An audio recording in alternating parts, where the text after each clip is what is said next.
결국 결정을 했습니다. 저희가 준비한 3위입니다. 친문의 좌장격인 부평리 지역구인 4선의 홍영표 의원이 본인 컷오프에 반발해서 결국 오늘 탈당을 선언했습니다. 나가면서 이런 말을 했습니다. 이번 민주당 공천은 정치적 학살입니다. 어떠한 비판도 허용하지 않고 오로지 이재명의 민주당으로 가겠다는 대국민 선전보고입니다. 지금 민주당의 많은 후보들이 원칙 없는 사당화를 위한 불공정 경선과 공천에 분노하고 있습니다. 그래서 저는 오늘 민주가 사라진 가짜 민주당을 탈당합니다. 지금 저는 총선이 민주당이 좀 참패할 가능성이 높다 이렇게 봅니다. 이재명 대표를 비롯한 민주당 지도부는 지금도 낙관적으로 상황을 보고 있습니다. 그게 문제라고 봅니다. 위기의식을 안 가져요. 참패할 것 같다. 혹은 이번 민주당의 공천은 정치적 학살이다. 대국민 선전포고다. 가짜 민주당 탈당한다. 허 기자님, 홍영표 의원이 탈당하면서 할 수 있는 최대치 비판을 다 이재명 대표에게 쏟아붓고 나간 것 같아요. 네. 지금 민주당에서 이제 경선에 불만을 품고 컷오프 또는 이제 하위 20% 또는 하위 10% 된 데 불만을 품고 나가신 분들이 벌써 이게 얼추 잡아서 6명에다가 그 전에 또 원칙과 상식 3분이 나갔고 또 이상민 의원이 나가지 않았습니까? 합하면 한 10분 정도가 됩니다. 근데 이 10분이 나가면서 한결같이 얘기하는 것이 두 가지입니다. 하나는 이재명 사당화, 그리고 이제 공천 학살. 이 두 가지인데 여기에 대해서는 저는 이재명 대표가 아무리 아니라고 해도 어쨌든 이렇게 실체적 살아있는 증거들이 나오고 있기 때문에 뭐라도 좀 답변을 해야 된다 생각을 하고요. 일단 김영주 4선 의원, 영등포갑의 4선 의원은 이제 국민의힘으로 가서 영등포갑에 출마하기로 했죠. 그리고 초선 동작을의 이수진 의원을 이미 탈당을 했고요. 그리고 대전 대덕의 이제 박영순 의원은 벌써 이낙연 신당 으로 이제 합류를 한 거고요. 그리고 부천을 5선에 이제 서른 의원 탈당을 했고, 그다음에 이제 재선의 울산 북갑 이상은 의원 탈당을 했는데 여기서 이제 몇 분은 벌써 이제 이낙연 신당 쪽으로 합류하지 않았습니까? 거기 이제 김정민 의원이 이미 가서 있고요. 그래서 이런 분들이 탈당한 이후에 힘을 합쳐가지고 이제 민주연대라고 하는 걸 서른 의원 중심으로서 만들어지고 있는데 제가 볼 때는 이미 3월 초, 그래서 3월 10일 중순을 향해서 달려가고 있기 때문에 또 새로운 신당을 만드는 거는 좀 힘들다고 보고 이런 분들이 이제 민주연대라고 하는 하나의 이제 그 연대의 틀 안에서 좀 있다가 이낙연 신당 쪽으로 합류하는 그러한 흐름으로 가지 않을까 이런 생각이 좀 드네요. 최병무 의원님, 저하고 같이 화면을 좀 보실까요? 오늘 모르겠습니다. 본인이 진짜 민주당을 만드는 건지 모르겠지만 가짜 민주당. 김영주 의원 나가면서 이재명 대표 사당화. 연산군 같은 이재명 서른 의원. 지역구를 강탈당했다는 울산 지역군 이상원 의원. 공천이 아니라 망천이다. 초창기에 탈당했던 이수진 의원은 백현동 거짓말했다. 정치권 취재 상당히 오래 하셨는데 물론 컷오프 당하면 쓴소리하고 다 나가기 마련이긴 합니다만 그렇죠. 그 비판 수위가 상당하단 말이에요. 이걸 어떻게 보세요? 그러니까 민주당에서 그동안 이재명 대표에 대해서 가지고 있던 본인들의 그 불만, 이걸 이제 공천 탈락과 함께 다 쏟아내는 건데 그 수위가 이제 우리가 흔히 왜 먹던 우물에 침 뱉느냐 이런 얘기를 많이 하잖아요. 그 수준을 훨씬 뛰어넘을 정도로 굉장히 악성이고, 그리고 이제 저는 공천 탈락한 사람들은 의뢰 그 공천권자에 대해서 저런 비판을 가하고 있습니다. 그 부분 충분히 이해하고요.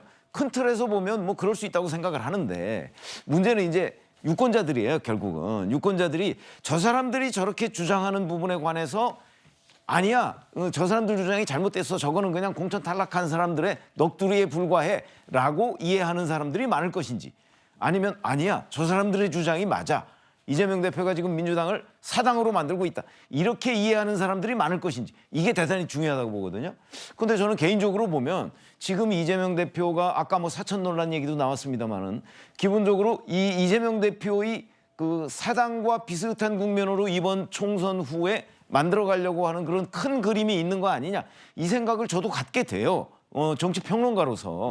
그렇기 때문에 지금 탈당한 사람들의 저런 여러 가지의 이재명 대표에 대한 비판이 결코 그냥 탈당한 사람들의 의뢰하는 말이라고 받아들여지지 않기 때문에 아마 이재명 대표는 굉장히 아픈 지적이라는 그 국면을 지금 통과하고 있다. 그래서 이런 저런 사람들의 저런 주장이 과거 뭐 4년 전, 8년 전, 12년 전에 탈당자들이 얘기했던 그런 비판의 지점보다도 훨씬 민주당에 아프게 다가올 가능성이 대단히 높다고 봅니다.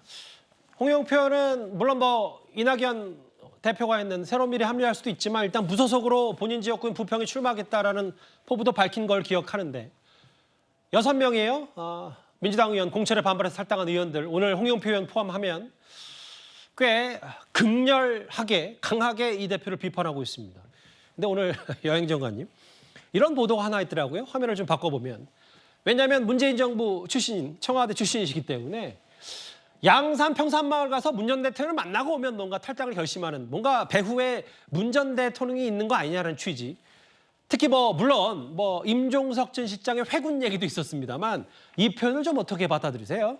저는 민주당을 비판하고 또 지금 탈당하는 의원들이 문재인 대통령과 인연이 있지 않겠습니까? 김영주 의원 같은 경우에도 문재인 정부 초대 고용노동부 장관이었거든요. 그리고 그 이전에 이미 탈당 선언, 탈당 결심을 다 하셨기 때문에 작별 인사 약간 이 정도 수준이 아닐까 이렇게 좀 생각을 하는데요.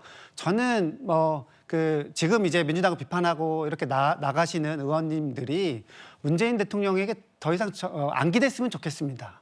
그러니까 지금 이제 민주당 탈당하고 어쨌든 문재인 전 대통령 같은 경우에는 지금 이제 현실 정치를 떠나셨는데 계속 친명이니 친문이니 이렇게 하면서 전직 대통령에게 계속 정치적으로 뭔가를 요구하는 것처럼 보이게 만드는 이런 현실을 조금 비판을 하지 않을 수 없고요. 저는 이제 지금도 계속 이제 문재인 대통령이 지금 공천 과정 민주당 상황에 대해서 할 말씀 하셔야 된다 이런 이야기들이 좀 비명계 아니면 탈당하시는 의원님 측에서 이제 나오고 있는데 그런 일들이 절대 없었으면 좋겠습니다.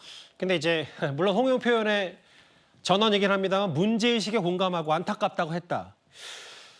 일단 임 전 실장은 당에 남기로 했고 그 소국장님 홍영표 의원은 탈당을 했고 친명의 좌장격이기 때문에 이제 4선 의원이기도 하고 파괴력에 대해서 진짜 민주당에 대해서 어떻게 판단하시겠어요? 이게 이제 새로운 권력 속에서 분화가 일어나는 거죠. 과거에도 이제 예를 들면 DJ 세력의 분화, 누군가는 이제 국민의힘 계열로 가기도 했고, 누군가는 또 친노 쪽으로 갔고, 누군가는 비노 쪽으로 갔고, 그렇게 바뀌었습니다. 예. 마찬가지로 친노 세력도 분화가 이루어졌고, 지금은 이른바 친문 세력의 분화가 본격화하고 있는 거죠. 누군가는 이제 친명 세력으로 변신했고, 누구는 여전히 이제 이른바 비명으로 남아 있고, 누군가는 또 국민의힘 쪽으로 가고 이 분화가 일어나고 있는 시점이고 지금. 김영주 의원과 홍영표 의원이 양산을 찾아서 문재인 전 대통령을 만난 것은 몇 가지 이유가 있는데 첫 번째는 기본적인 예의입니다. 어쨌든 문재인 정권에서 장관도 지냈고 이른바 친문 세력의 핵심이라고 하기 때문에 자신들이 모셨던 그 대통령에 대해서 상황을 좀 설명하고 인사를 다른 길을 가더라도 말씀을 드리는 거죠. 그런 게 하나가 있고 두 번째는 이른바 명분 쌓기입니다. 네, 이제 다른 길을 가고 하는 부분에서 문재인 대통령도 말씀은 안 하셨지만 마음으로 공감하고 안타까워했다. 그리고 어딜 가든 잘 됐으면 좋겠다. 이런 말씀을 하셨다. 그러니까 내가 다른 길을 선택하는 것에 대해서 문 전 대통령도 마음으로 공감을 해줬다라는 일종의 이제 정치적인 선택을 앞둔 명분 쌓기가 하나 있는 것이고 마지막 세 번째는 볼 수 있는 것이 향후에 있을 수 있는 이 세력에서의 어떤 새로운 또 다른 하나의 합침 그걸 대비한 측면도 있는 거죠. 지금은 이렇게 헤어지고 누군가는 새로운 미래로 가고 누구는 이렇게 하지만 앞으로 또 진행될 대통령 선거가 또 있지 않습니까? 대통령 선거를 앞두고 또 한 번의 이합 집산이 있을 가능성이 있거든요. 예, 그런 측면에서도 좀 대비하는 측면, 여러 가지 측면 속에서 아마 문 전 대통령을 방문을 하지 않았을까 싶고 결국은 이 모든 것은 각자는 이제는 친문 세력들도 자신의 정치적인 상황과 이해관계에 따른 개인의 선택을 하는 그 국면에 들어선 것이죠.